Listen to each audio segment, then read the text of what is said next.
الحمد لله رب العالمين والصلاة والسلام على أشرف الأنبياء والمرسلين حبيب إله العالمين أبي القاسم المصطفى محمد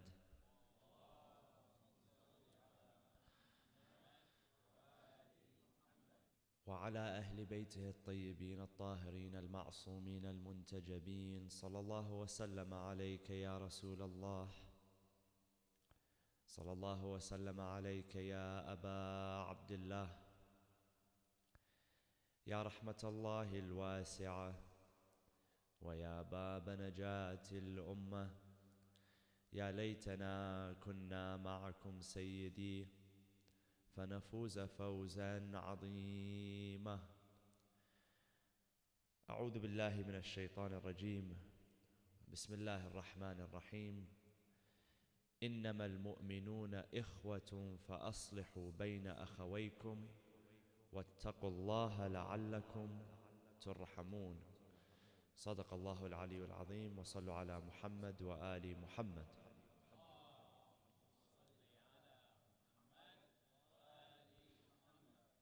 Brothers and sisters, elders, guests and scholars, Assalamu alaikum wa rahmatullahi wa barakatuh. Verse number 10 in Surah Al-Hujurat, chapter 49, is among the most important verses in understanding the structure of the Muslim community. إِنَّمَا الْمُؤْمِنُونَ إِخْوَةٌ. Innama meaning verily and only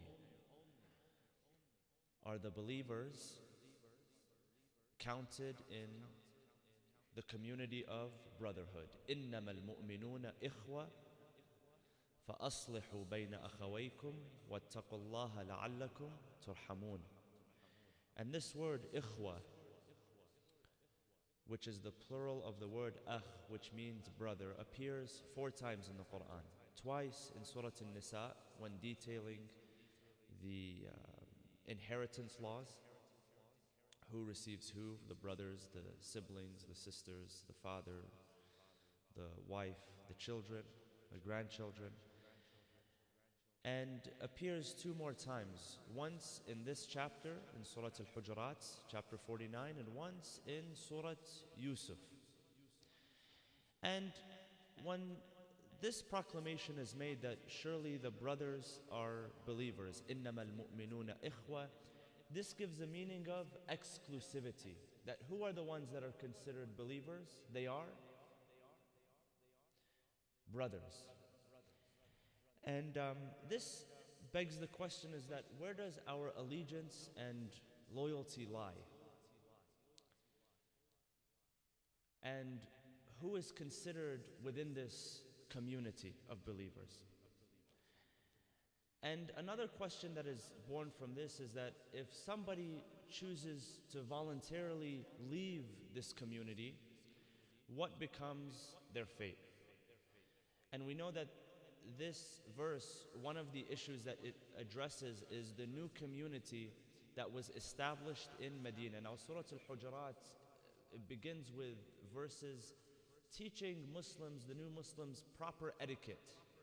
Ya ayyuhal ladina amanu la tarfa'u aswatakum fawqa sawti an-nabi. This is the first verse in Surah Al-Hujurat. Do not raise your voice above the voice of the Prophet.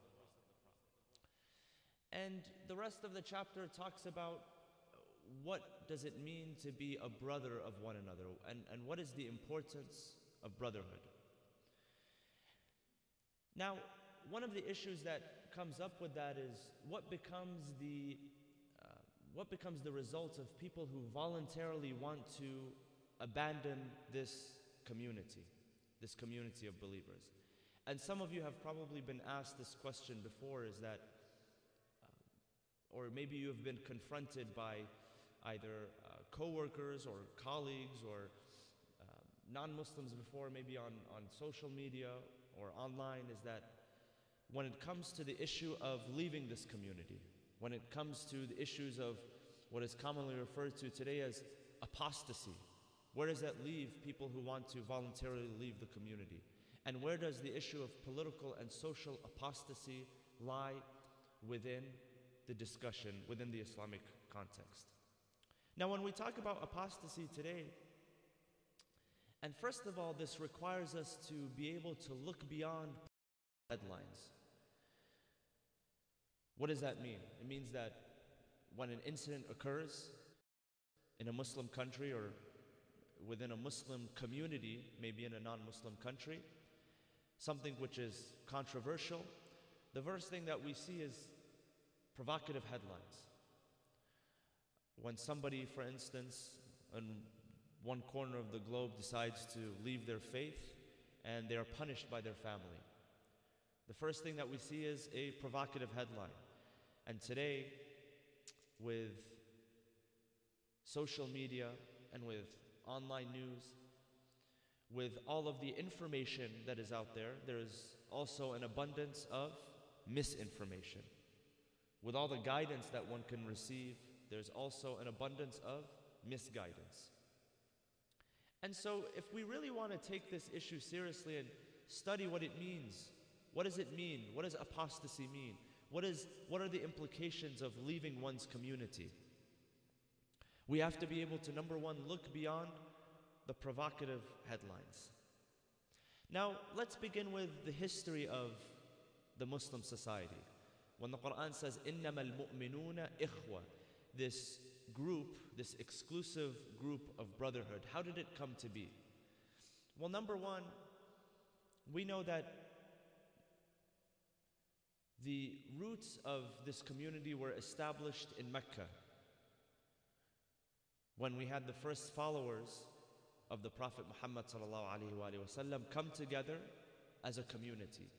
Even though they were not a formidable force at that time, even though officially they had no gathering place, no mosque where they could gather, they had no fighting force so that they can defend themselves.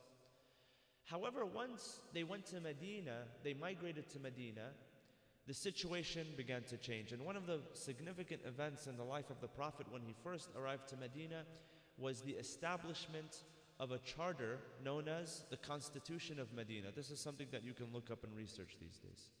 Sahifatul Medina, the Constitution of Medina.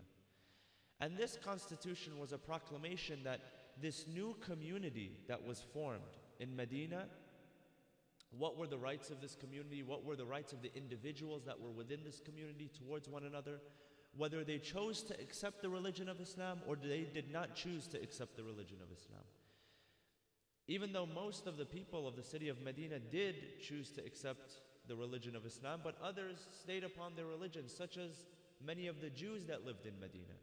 Because the city of Medina also had a significant Jewish population. There were a few Jewish tribes. Among them were the tribes of Banu Nadir, Banu Qurayza, Banu Qaynuqa. These were tribes which had settled in Medina, at that time known as Yathrib. Some of them had anticipated the arrival of the final messenger. And when the final messenger did arrive, some of them converted to Islam, but the vast majority of them did not convert to Islam. But even the ones that did not convert to Islam were included within the community at that time. Meaning what? Meaning that they had rights towards the larger community and the larger community had rights towards them. So that, for instance, if battle was to take place, if war was to take place between the Muslim community and the non-Muslim community from Mecca or from anywhere else, it was their right not to commit, it was their responsibility not to commit treason.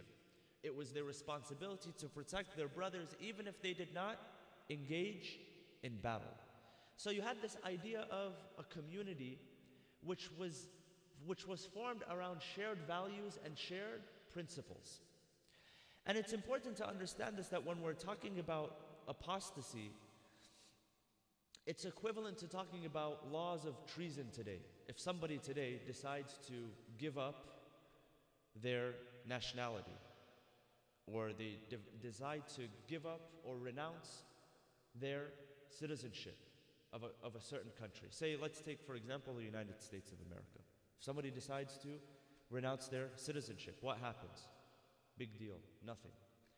But if they decide to renounce their citizenship and then go to war against their former community or their former country that they were a part of, what happens? That's considered treason, and they are treated like combatants. like you find today in the news and the media. There are many people who, I read an article a while ago, it was talking about how some famous figures who have chosen to live in different countries have renounced their US citizenship so that they don't have to pay any taxes. Because if they're a citizen of two countries, they have to pay taxes in two places. And what are the two things that you cannot ever escape as a human being? One of them is death, the other one is taxes. Those are the two inevitable things that you will face as a human being. Among them was one of the founders of this company, Facebook, who had chosen to go live in Singapore. He had received Singaporean citizenship. Vivian Dendra, some of you may know the name. He chose to renounce his US citizenship so that he doesn't have to pay taxes on the income that he receives. What good is it to pay taxes in a country that you don't live in? Other people who have dual American-Canadian citizenship did the same thing. They renounced their US citizenship so that they don't have to pay taxes. What happened? Did America send a SEAL team or a drone to go take them out? No, big deal. You can leave if you want. You can renounce the citizenship. If you look at your passport today, your US passport, it says that when you can renounce your citizenship by going to a mission, a diplomatic mission in a foreign country, and renouncing your citizenship in front of an official. And when you do that, you have to surrender your passport, because the passport does not belong to you, it belongs to the US government. This is if a person decides to leave and simply renounce themselves. However, if they decide to renounce their citizenship but also become a combatant, and there are those examples we have as well.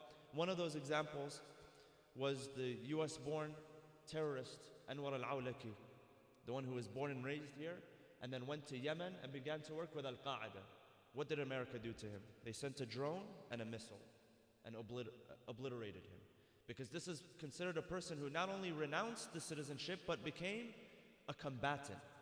Now, why is this relevant when we're talking about apostasy laws, especially with the religion of Islam? This is because we have to understand that before this issue of citizenship is a new phenomenon.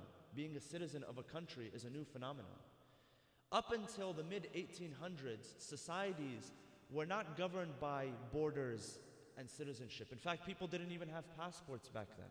People could somewhat travel freely between countries, even though they needed permission, but they didn't have the official travel document that you had today. What were the rules that governed? Whatever society agreed upon. Now, some of those were a pledge of allegiance. If you pledged allegiance to a certain country, you were a part of that. And some of that was governed by religion. Religion in the mid-1800s started to become a private matter. In the United States, started to become a private matter. But for the longest period of time, when you look at Europe, and when you look at Africa, and when you look at the Middle East, and even when you look at here, what governed the laws of the land was what? Religion. And that's why if you study the history of Europe, you find that people, nations, went to war against each other because one believed in one interpretation of Christianity and the other believed in another interpretation of Christianity. Hundreds of years of wars, until finally that became irrelevant because of the rise of the nation state. But let's go back to this early concept. The Muslims first arrive to Medina, they establish a community. The Prophet establishes the constitution of Medina, Sahifatul Medina, and the Muslims and the non-Muslims who are living under that pact, under that rule of law, are expected to protect one another and not commit treason against one another. However, what happened when some of them decided to commit treason against one another, such as what happened with Banu Qurayza during the battle of Al-Ahzab, chapter 33 in the Quran?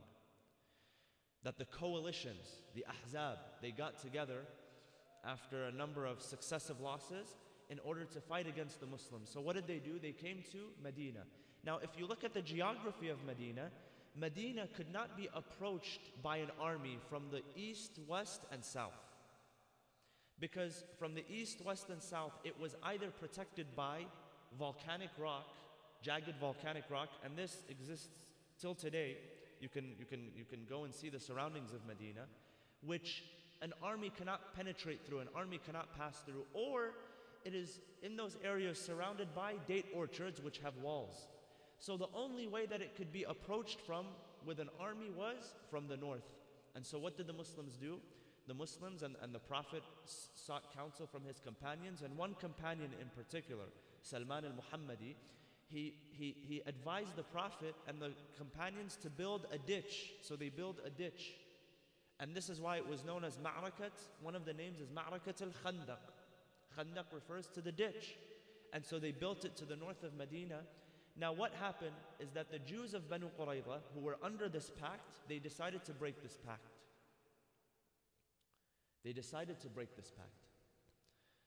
They decided to give information to the non-Muslims who were attacking and give them a way in order to approach Medina. Now their plan was foiled and no Muslims were killed during that battle.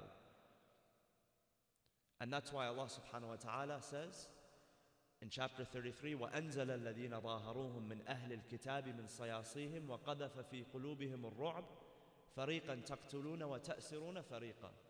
That the ones that were hiding in their fortresses, because that's what they did, they gave information to the enemy and then they hid in their fortresses. Allah subhanahu wa ta'ala commands the Muslims to lay siege to those fortresses, and that is referred to as Ghazwat Banu Qurayza. Now, the outcome is discussed among Muslims.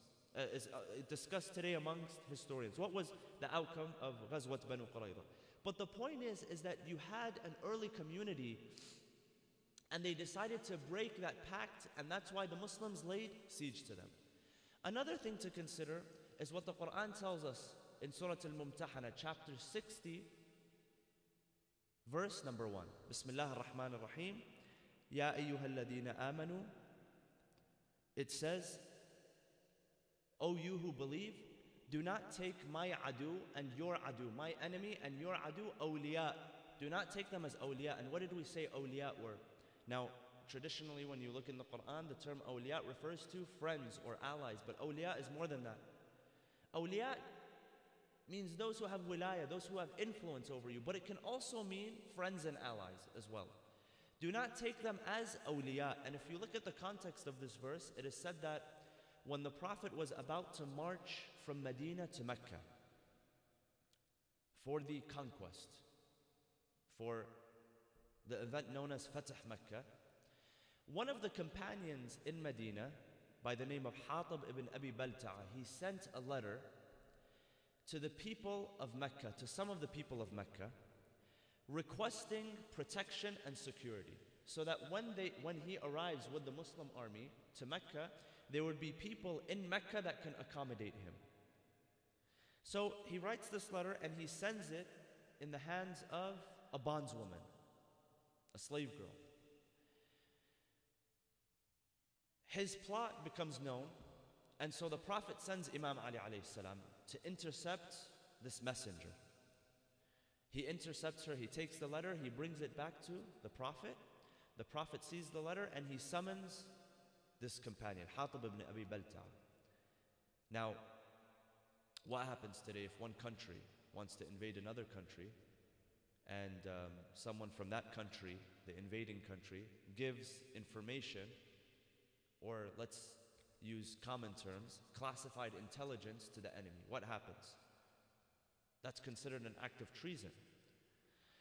So he summons him, and this companion, he tells him, he says, Ya Rasulullah, I don't want you to get the wrong idea, and I do not want you to judge me in the wrong way.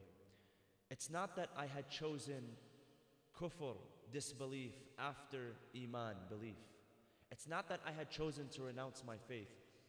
The only reason I wrote this letter was because most of the companions that are with us, they have family or they have friends in Mecca that will grant them security. And I was the only one that did not have someone to grant me security in Mecca. So I wanted to make sure that when I arrived, I would have security. One of the companions of the Prophet, one of the hot-headed companions of the Prophet, he said, Ya Rasulullah, allow me to strike this man's neck. Allow me to cut his head off. And the Prophet said, absolutely not. He has not committed an act of disbelief, and he was only concerned for his security.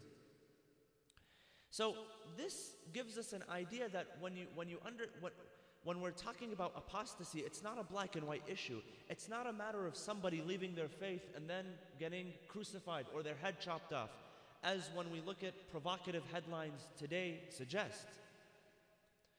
It was more about what made sense to the rulers at the time. And if you study this rule in depth, if you study this law in depth, you'll find that the Prophet, there were people that renounced their faith, and the Prophet did not react by fighting against them or subjecting them to death or to torture. In fact, one of the early stories says that one of the companions who first migrated from Mecca to Habasha, this was the first migration, the migration of that group of Muslims, and among them was Ja'far ibn Abi Talib, the cousin of the Prophet, from Mecca to Ethiopia. One of those companions, he renounced his faith. He renounced his newly accepted faith of Islam and accepted Christianity, which was the religion of the land at the time, of Ethiopia. What did the Prophet do? Nothing. Absolutely nothing. If they want to renounce their faith, let them renounce their faith. Their faith is a private matter, as long as they do not become combatants. And this is why when you look up the word apostasy and when you understand apostasy in a sociological context, apostasy does not only refer to the private decision of individuals to leave their faith.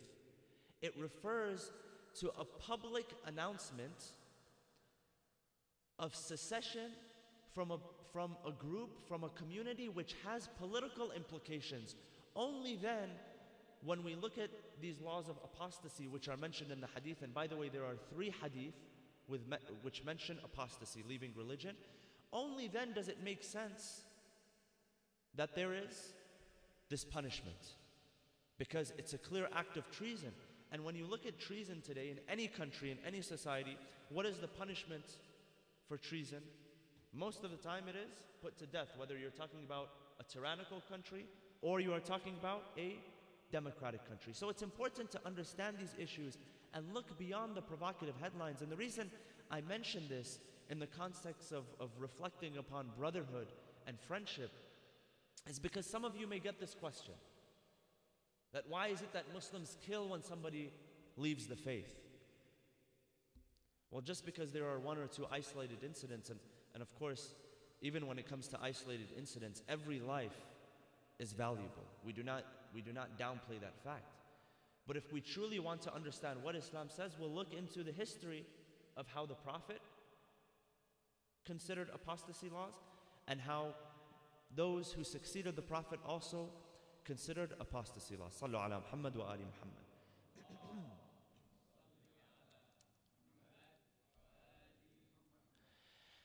One of the proclamations that the Prophet made was Al-Islam ya'lu wa la yu'la alayh, that Islam is exalted, but it is not exalted upon. And this is why when you look at scholars, the early scholars who spoke about apostasy, they took such a strong stance. Because they took very serious implications from the fact that the Prophet said Islam is exalted and it is not exalted upon. So what happens when a person decides to leave the religion of Islam? And this begs another question, and that was Islam spread by the sword? Some claim today that Islam was spread by the sword. Again, this is a historical inaccuracy.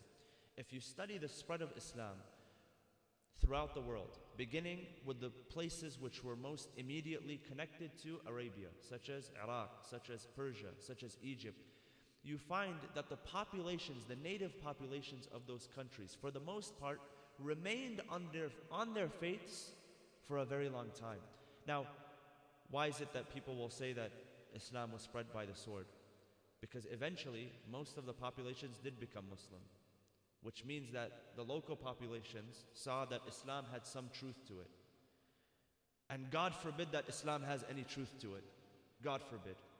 And this is why you see that they take this position that Islam was spread by the sword. Because to them it doesn't make sense that people would enter the religion of Islam because it made sense. إذا جاء نصر الله والفتح ورأيت الناس يدخلون في دين الله afwaja. Allah subhanahu wa ta'ala speaks about this phenomena.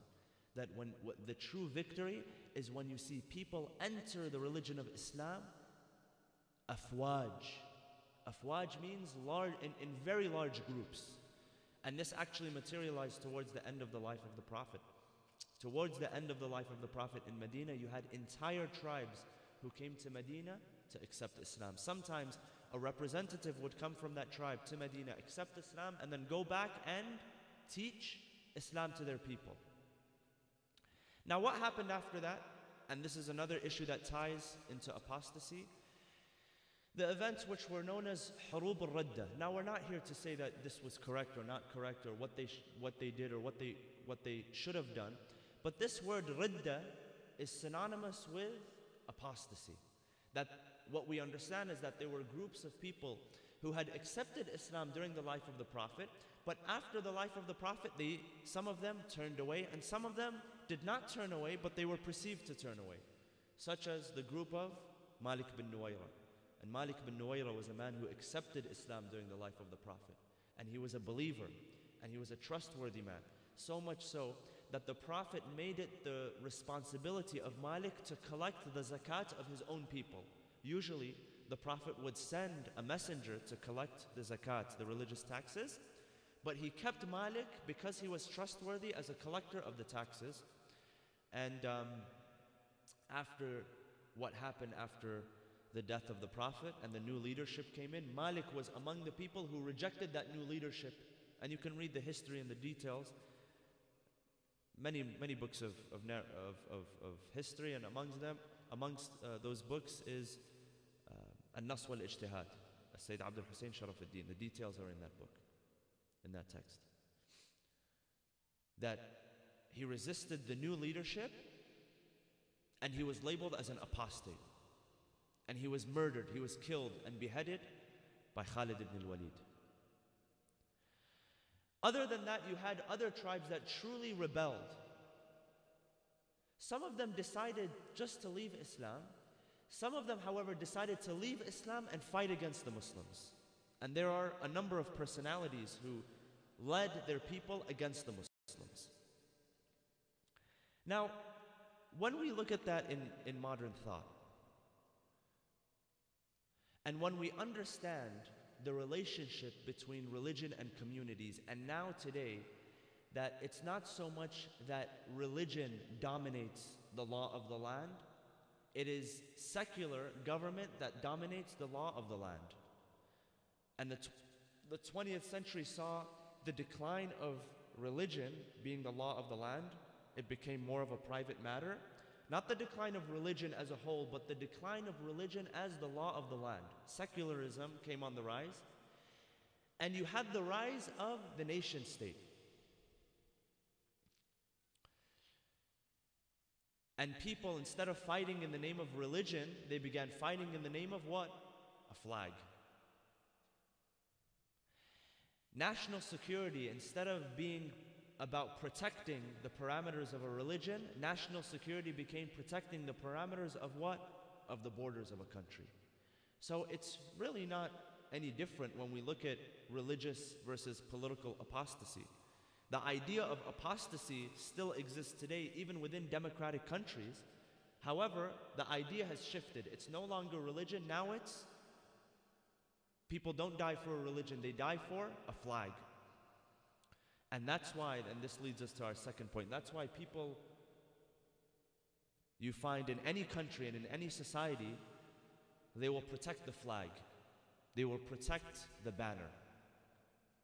And this is, in the United States today, a hot topic. And some of you are probably following this today in the news. What's going on today with the NFL. Some of you are watching the news, and you're seeing how upset some people are because they perceive a certain disrespect and dishonor to a flag. Why? Because the flag is the sign of identity. It speaks of our enthusiasm and our zealotry that we have in our hearts. You see the different flags and the different banners? We respect these flags and these banners. Imagine if somebody was to take these flags and banners and was to throw them in the trash or burn them. Wouldn't that upset us as a community of believers? Why? Because our hearts, we claim, are full of love for the Ahlul Bayt and Imam Hussein alayhi salam. These banners profess that love. They display that love publicly. And so today you find the issue is that some people believe that if you disrespect the flag, you are disrespecting the principles and the value of that country. And that's why we have such division in this country today. That some people are very upset that there are groups of people who are not, quote, respecting the flag. They are disrespecting the flag. Which means, in their minds, which means to them that they are disrespecting the country and they are disrespecting the memory of all those who have died for their country. So banners are important, and I say all of this just to put it into perspective about the importance of a community. Now, here's the thing. What did Islam suggest that the community pledge their allegiance to? What was the one factor that can unify people, that would not discriminate against people? What was the one factor that was worth fighting for? This is where Allah subhanahu wa ta'ala speaks about Iman. إِنَّمَا الْمُؤْمِنُونَ إِخْوَةٌ. Meaning that the bonds of brotherhood should be established based on what? Based on language? We can't base it on language. Why? Because that's limited. Based on ethnicity? No, because that's also limited. Based on the foods and the clothing that we wear? That's also limited. The only thing which is unlimited in its potential to unite everybody is beliefs. And that's why Allah subhanahu wa ta'ala says, إِنَّمَا الْمُؤْمِنُونَ إِخْوَةٌ. That bond is established between people of the same belief. That's something which is worth standing up for. Beliefs, principles, values. And when you look at it in that context, when we analyze it in that context, what that means is that Islam not only wants us to respect each other as Muslims, but anybody who unites with us in our principles and our shared values. Now, what are principles? Principles are universal truths, such as justice. That's a principle. Honesty, that's a principle. Values are ideas that are shared amongst the group. Now, values can be negative or they can be positive. You can have negative values. Some people share negative values. A group of thieves, a group of pirates, they have values. They value thievery instead of an honest trade and an honest living. The Quran says in one verse that when you find people who share the same principles and they share the same beliefs and the same values as them, be kind and just towards them. That God does not prevent you from being kind and just towards them. Bismillah ar-Rahman ar-Rahim. لا ينهاكم الله عن الذين لم يقاتلوكم في الدين ولم يخرجوكم من دياركم أن تبروهم وتقسطوا إليهم إن الله يحب المقسطين. Allah subhanahu wa ta'ala does not prevent you from being just and kind towards those who did not fight against you on behalf of your religion and the ones that did not drive you out of your homes. This allows us to look at things in a different way, because sometimes when we read the verse إِنَّمَا الْمُؤْمِنُونَ إِخْوَةٌ, we get it confused. We think that the only people that we should be loyal to are other Muslims. Yes, you should be loyal towards your brothers, your Muslim brothers and sisters. But that does not mean that you cannot be loyal towards other people who share in your principles and values. And this is important for us as a Muslim community that lives in the United States, an overwhelmingly non-Muslim community. Does it make sense for us to say we're only going to be loyal to one another? We're only going to obey the laws of one another, and we won't obey the laws of the land, and anybody who is not a part of our Muslim community, that we will not be just and kind and fair towards? This goes against exactly what the Quran says. And I mention this because these topics are important to understand what is our community comprised of. Is our community comprised of people that only speak the same language as us, or only wear the same clothes as us, or only go to the same masjid as us? Or should our community, should our bonds that we establish with one another be based upon something which is higher than that, which are our beliefs, our values, and most importantly, our principles? If we correctly understand the Quran gives priority to what? Principles. This is why it says, إِنَّمَا الْمُؤْمِنُونَ إِخْوَةً. Mu'minun are the believers, the ones that have shared beliefs when it comes to their principles and values. إِنَّمَا الْمُؤْمِنُونَ إِخْوَةً فَأَصْلِحُوا بَيْنَ أَخَوَيْكُمْ وَاتَّقُوا اللَّهَ لَعَلَّكُمْ تُرْحَمُونَ. So just to wrap up these 2 points, is that when we look at the case of apostasy and people leaving the faith, when we look at it in an early era, and when we look at the events of the early period, what apostasy and combating the community really represented was undermining the values of society. If it did not undermine the values of society, then there was no problem. There's no problem for a person to choose their own faith, whatever faith they want. However, if a person leaves their faith and begins conducting blasphemy, imagine if somebody here decided to change their faith, God forbid. But not only did they decide to change their faith, they began to come in and spread corruption among the people. Now, if they decided to go on and change their faith and never come back and never show their face again, ahlan wa sahlan. Go ahead. You're free, you live in a free country. But once they decide to turn against their community, once they decide to sow the seeds of discord in their community, once they decide to spread corruption in their community, that becomes a different story. And this is important when it comes to understanding the bonds of brotherhood and what unites us. Now, when the Prophet arrived to Medina, he understood that Medina was a mosaic. There were different groups of people. Most of them spoke Arabic, but there were also people who would later on and come and speak different languages, different ethnicities, different colors. And so the first thing that he did was he established the ties of brotherhood. We spoke about this the other night, ukhuwah. And you had in Medina tribes that were warring against each other for decades, more than a century, Al-Aws wal-Khazraj. And even between those 2 clans, you had people that were fighting against one another. But the Prophet was able to unite people on the basis of what? He didn't tell them that you come from the same tribe. He told them that now that you have accepted the same principles and values, it's time to stop fighting. The Prophet understood the powerful force behind uniting based upon principles and values. So when we find ourselves in a community, let's ask, do we share the same principles and values? And if you don't share the same principles and values of people, then you have no business belonging to them, being among them. But one thing that we should include in our groups of believers are people who have the same groups, principles and values.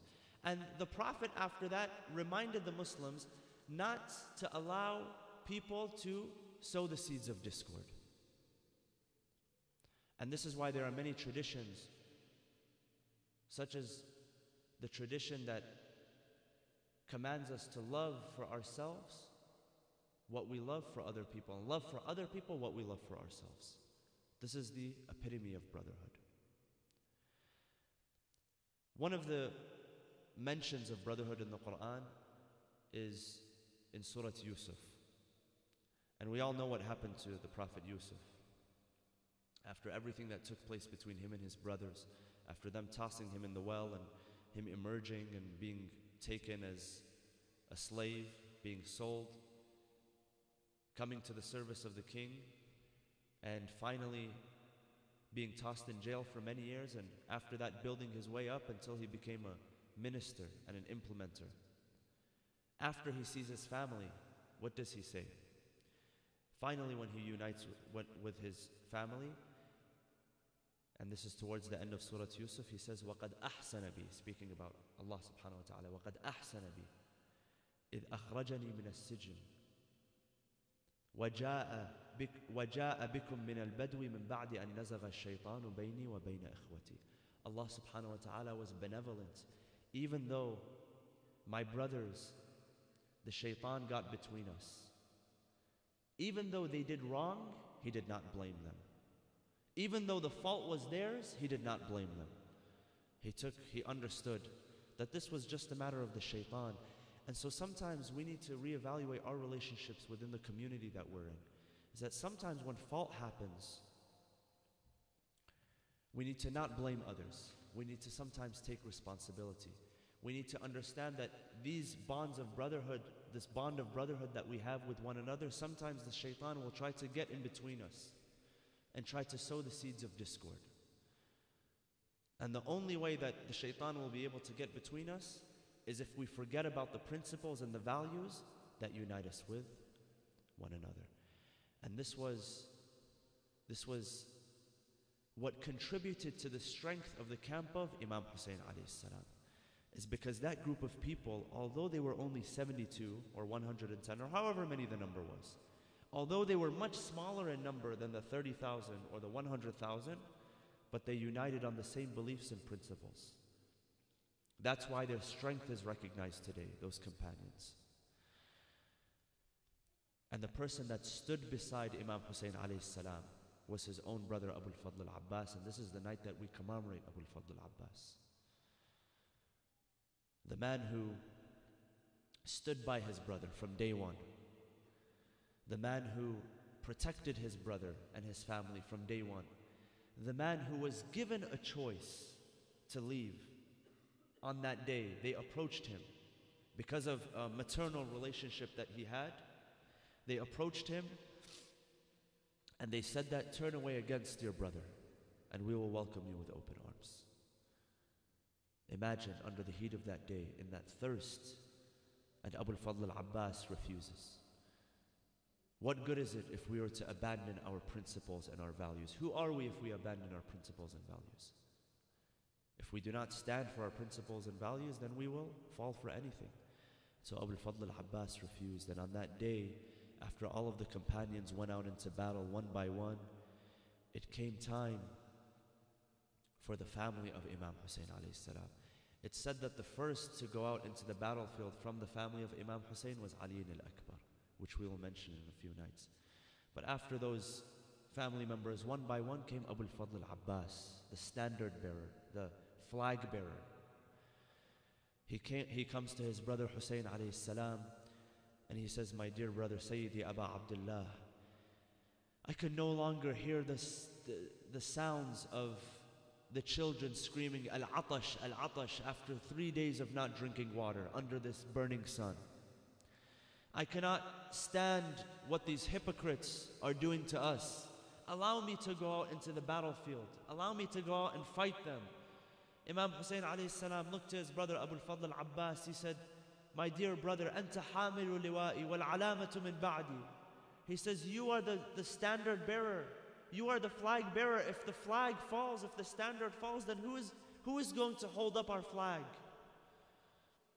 He says, I cannot bear to hear the sounds. He says, then in that case, go out, do not engage the enemy, go out and just bring some water. And this was the original mission of Abu al-Fadl al-Abbas. It was not to go out and face the enemy in battle. It was to go out and fetch some water. So Abu al-Fadl al-Abbas, he rides upon his horse, armored, and he goes out towards the river. And the river was protected by the enemy soldiers. The narrations tell us that when he went out and when he reached the river, the enemy began to disperse. Why? Because nobody could face Abu al-Fadl al-Abbas face to face. Nobody can stand in front of this warrior. Who can stand in front of him? He arrived to the river. He disembarked from his horse. He came down from the horse. He had a water skin canteen with him. And first, before filling the canteen, Abu al-Fadl al-Abbas placed his hands in that cold running water. Imagine after 3 days. He placed his hands in the cold running water. In the source of life, Al-Imam al-Baqir alayhi salam says, كان قلب عمي العباس كصالية الجمر من الظما. He says, the heart of my uncle Al-Abbas was like a burning piece of charcoal. Imagine when you haven't drank water for a few hours, what happens? Your mouth begins to dry. You feel heat in your mouth and your throat. He says his heart was like a burning piece of charcoal. And he placed his hands in the water. He felt the coolness of the water. And as he lifted it to drink, his conscience hit him. فَتَذَكَّرَ عَطَشَ الْحُسَيْنِ. He remembered the thirst of his brother Hussein. He tossed the water and he said to himself, يا نفس من بعد الحسين هوني وبعده لا كنت أن تكوني هذا الحسين وارد المنون وتشربين بارد المعين. O nafs, O self, this is your brother Hussein. He has had nothing to drink for 3 days. How can you stand yourself? How can I